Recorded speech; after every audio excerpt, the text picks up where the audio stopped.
आप सबको इस त्यौहार की बहुत बहुत बधाई। इस त्यौहार में कुछ खास बातें हैं। ये त्यौहार बिना किसी भेदभाव के, ऊंच नीच के, जात पात के सब मिलकर मनाते हैं, बिल्कुल सादे ढंग से, प्रेम पूर्वक और पवित्रता पूर्वक। हमारा जो देश है, हमारी जो संस्कृति है, ये त्योहारों की संस्कृति है। और जितने भी हमारे त्यौहार हैं, पर्व हैं, उन सब के अंदर मानवता के लिए एक संदेश छुपा होता है। जैसे भाई दूज है, रक्षाबंधन है, दशहरा है, जितने भी त्यौहार अपने हैं, उन सब के पीछे मानवता के भलाई के लिए एक संदेश छुपा होता है। छठ का त्यौहार प्रकृति से संबंधित है। आज पूरा विश्व पर्यावरण के लिए चिंतित है। अभी पूरे विश्व के देशों की मीटिंग हुई तो उसमें विचार किया गया कि विश्व को, पर्यावरण को कैसे बचाया जाए। पूरे वैज्ञानिक, सभी नेता इसके ऊपर चिंता कर रहे हैं। हमारे मनीषियों ने शुरू से इस पर सोचा और हमने जल को देवता कह दिया, नदी को देवी कहा हमने। जब देवता कहेंगे तो वहाँ हम गंदगी नहीं डाल सकते। वृक्ष को हमने वृक्षों में देवता माना, तो वृक्ष को फिजूल में नहीं काट सकते। हमने सूर्य को एक सिर्फ प्रकाश देने वाली तो ग्रह नहीं माना, देवता माना उसको, सूर्य देवता। तो अपना जो छठ का त्यौहार है, ये प्रकृति से जुड़ा हुआ त्यौहार है। हमें प्रकृति के बारे में बताता है कि मानव जो है प्रकृति के प्रति कृतज्ञ है। हम प्रकृति को कहते हैं, सूर्य देवता को कहते हैं, हे सूर्य देवता, आपने हमारे को जीवन दिया, हमारे को ऊर्जा दी, क्योंकि बिना सूर्य के जीवन नहीं हो सकता। यदि किसी चीज़ को हम डीप फ्रीजर में दबा कर रखते तो वो वैसे ही रहेगी, ना गलेगी, ना सड़ेगी, ना कुछ पैदा होगा। तो सूर्य हमें जीवन देता है और सूर्य हमें ऊर्जा देता है।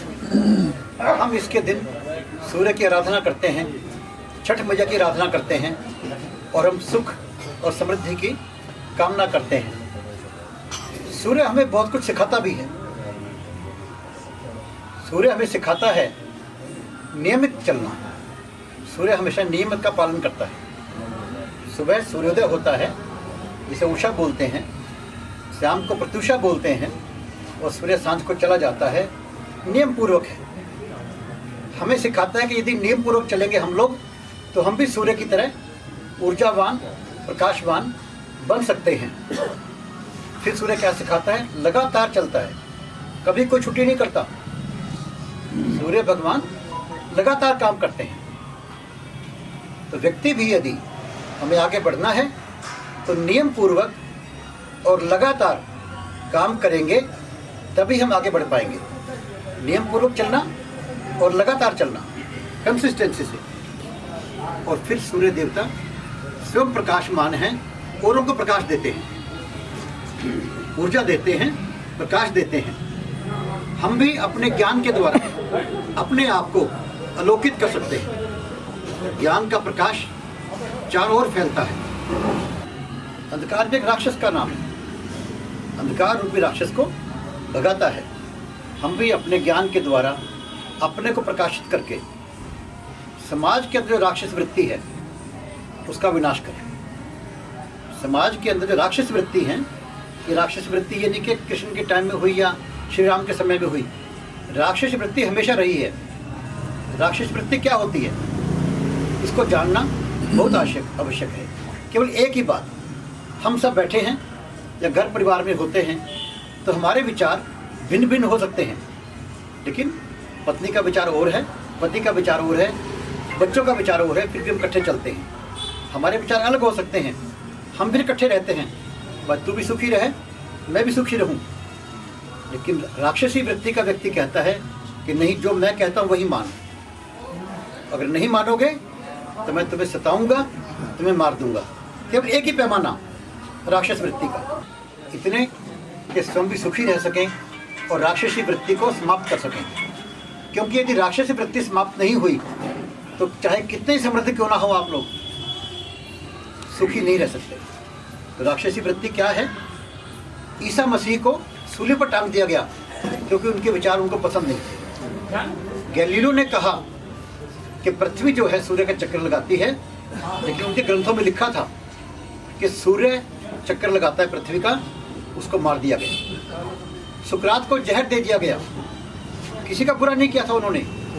जैसे पुराने समय के अंदर हम पढ़ते हैं कि राक्षस लोग ऋषियों के हवन करने से, यज्ञ करने से उनको मार देते थे, उनको सताते थे।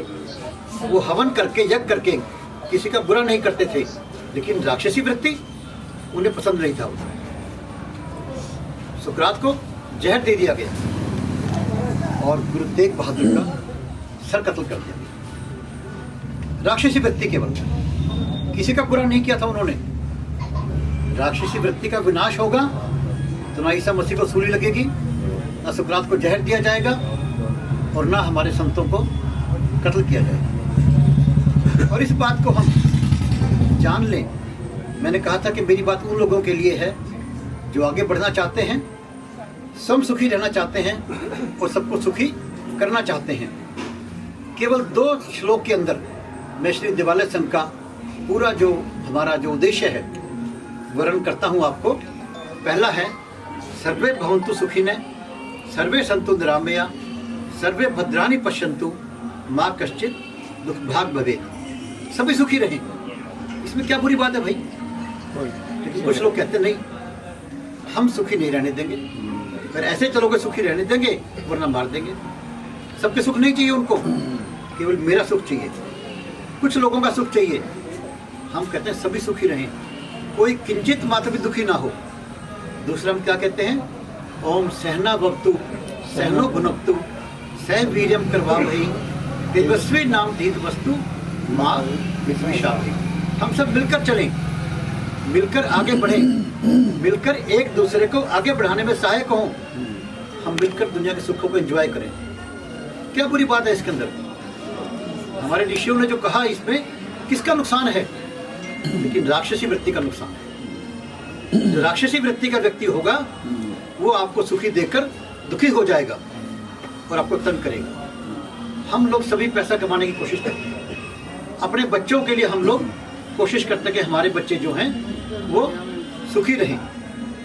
लेकिन एक बात याद रखिए, यदि राक्षसी वृत्ति पनप गई, आगे बढ़े, तो चाहे कितना ही पैसा दे दो, कितने समृद्ध हो जाओ आप सुखी नहीं रह पाओगे।